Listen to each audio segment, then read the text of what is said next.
I remember the way the microphone felt that night, cold, metallic, heavier than I expected. My palms were sweating, but I told myself it was pride, not disappointment. The dean called my name, the crowd applauded, and as I walked across that stage in my pressed white uniform, I searched for a familiar face. There wasn't one. No mother, no father, no brother, no wife.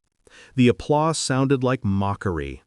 When I pinned my badge, the one I'd worked for through night shifts, double majors, and 3 years of silence, my phone buzzed in my pocket. One text, then another, then the flood. From her mother first, "Come home now." Then the notifications stacked. 125 missed calls. And somehow, I already knew. Something had died before I'd ever made it to that stage. Before all that, I used to believe in quiet loyalty. My wife, Jenna, was my anchor through school, or so I thought. She'd been the one who told me to chase nursing, said I had the hands of someone meant to save lives. We used to laugh at how ironic it was that she hated hospitals. We married young, too young maybe, but she was warmth when the world went cold.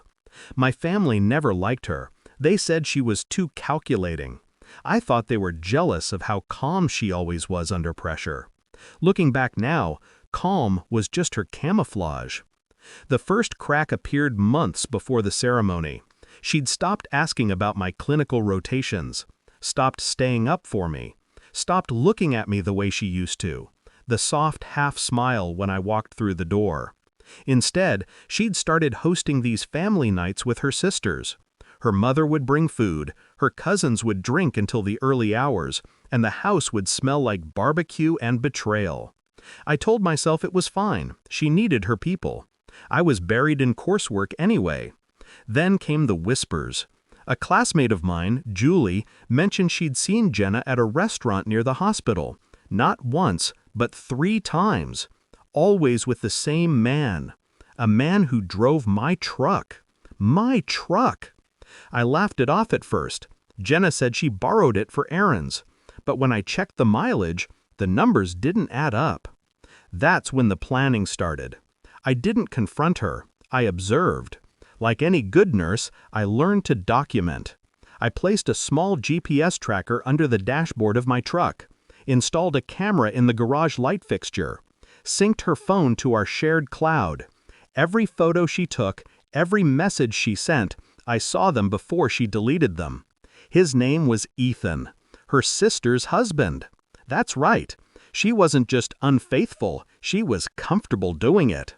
Their texts weren't even romantic. They were logistical, cold, clinical. He'll be at the hospital till 8. Come by when mom leaves. Every word scraped against my ribs like broken glass. But I didn't rage. I didn't scream. I just started to write. Notes, timelines, screenshots, copies of everything. A file thick enough to destroy 3 households at once. I named it 126, because that's how many times I'd be called before I'd finally answer. On the day of my pinning ceremony, Jenna kissed me on the cheek and said, "You'll be amazing, babe." She wore her lilac dress, the one she saves for special occasions. I didn't realize then, it wasn't for me. When the dean handed me my certificate, when the audience rose to clap, my phone vibrated, once, twice, then went still. I ignored it. The silence after applause is always strange, too hollow. Outside the hall, under the streetlight, I finally checked my phone. One text from her mother, "Come home now." Then 125 missed calls. I called once, just once, and her mother answered in a shaking voice. "David, there's been an accident." Her words dragged, heavy with panic. I hung up before she finished. I didn't want to hear it. When I pulled into the driveway, the barbecue was still smoking. Plastic cups, beer bottles, laughter fading into confusion. Jenna was sitting on the porch steps, mascara streaked, her sisters circling her like vultures. Ethan was gone, and the police were already there. I watched from my car as they led him out of her sister's house in cuffs.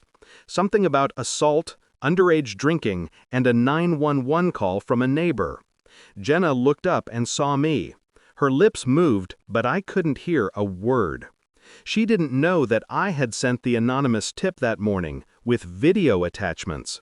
Videos that placed Ethan, drunk and handsy, around people he shouldn't have been near. She didn't know I'd scheduled an email to the licensing board for her sister's daycare, attaching texts between Ethan and her. She didn't know that her mother's bank account was frozen because I'd redirected the rent payments she'd been managing for me. All she knew was that her family was collapsing, piece by piece, while I stood there, freshly pinned, finally clean. When the police car drove off, I stepped out. My shoes crunched on the gravel. She stood, eyes red, reaching out. "David, please." "I didn't," I said quietly. She froze. I walked past her, up the porch, into our house. The walls still smelled like grilled meat and betrayal. I opened my laptop, clicked send on one last email, the divorce filing. Then I turned back to her. "You threw a party," I said. So did I. The fallout was swift. Her sister lost her business. Ethan faced charges. Her mother's reputation, gone. And Jenna, she vanished into the cracks of social media. Her lilac dress, the last image I'd ever see of her. Sometimes, when I pass a barbecue joint on my way home from the hospital, I catch that same smell and feel the same stillness. People say revenge is about anger. It's not. It's about control, about reclaiming the quiet they stole from you. That night, when I pinned that badge to my chest, I thought I'd earned respect. But it wasn't the dean's applause that mattered. It was the silence afterward, because that silence was mine.